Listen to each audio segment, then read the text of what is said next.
Bonjour à vous tous. Alors aujourd'hui, avec Qt, nous allons voir comment euh, accéder à certains attributs, certaines méthodes pour les cases à cocher. Donc j'ai ici euh, un certain nombre de cases à cocher, j'en ai 5.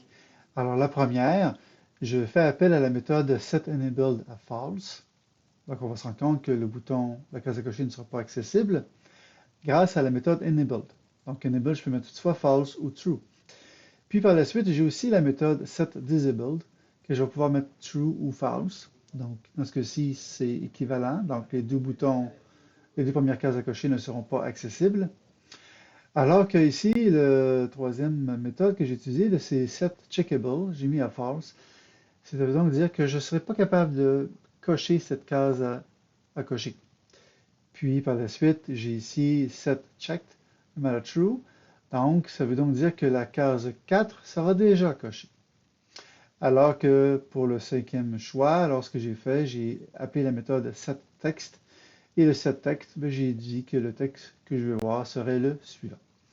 Alors on exécute pour voir le résultat. Donc on constate qu'effectivement, alors les deux premiers, il est impossible d'y avoir accès puisque nous avons mis en gros non disponible.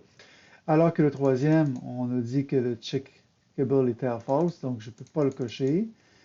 Le quatrième, on avait mis que checked était déjà true, donc c'est pour cette raison qu'il est déjà coché, mais j'ai le loisir quand même de le cocher ou non. Et bien sûr, le dernier, comme c'était juste le texte que nous avions changé, alors bien sûr, il est possible de le cocher. Alors, ce sont des méthodes que nous pouvons utiliser, mais bien sûr, il y en existe d'autres.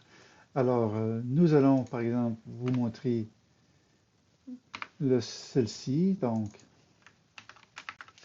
alors, il est possible de changer la police de caractère qui est utilisée pour écrire le texte.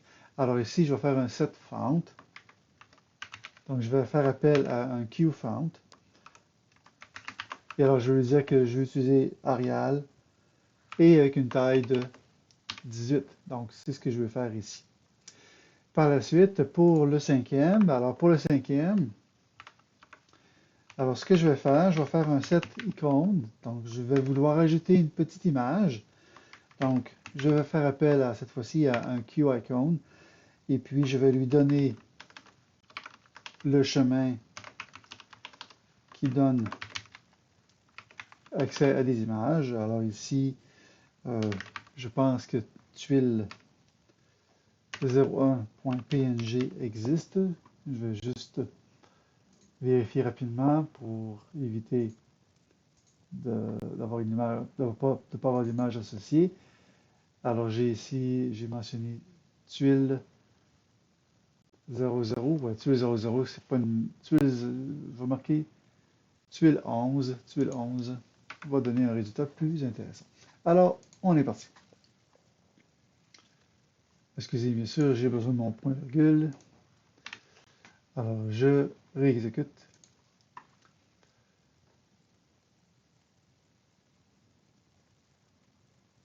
Alors, comme ceci. Alors, voyez-vous, j'ai changé la taille et la police de caractère. Donc, j'ai mis Arial une taille de 18. Alors que ici, je lui ai mis une icône. Donc, c'était une petite image que j'ai placée à l'intérieur de celle-ci. Bien sûr, toutes les autres possibilités que nous avions tantôt demeurent valides. Mais je voulais vous montrer ici qu'il est possible d'apporter des modifications. Bien sûr, ce qui est intéressant également, ben, nous pourrions arriver puis dire, OK, je vais aussi faire un set tool type. Alors ici, par exemple, ceci est l'aide. Ceci ouais, est l'aide. Comme ceci. Alors, j'exécute de nouveau. Alors, cette fois-ci, lorsque je glisse la souris par-dessus le dernier choix, on voit que ceci est l'aide. Donc, c'est une explication. Qu'est-ce que l'option pourrait nous permettre de faire? Donc, ça vient expliquer un peu, ça vient guider l'utilisateur. Donc, il y a des méthodes qui existent, il y en a plusieurs autres, mais j'ai voulu vous montrer celle-ci.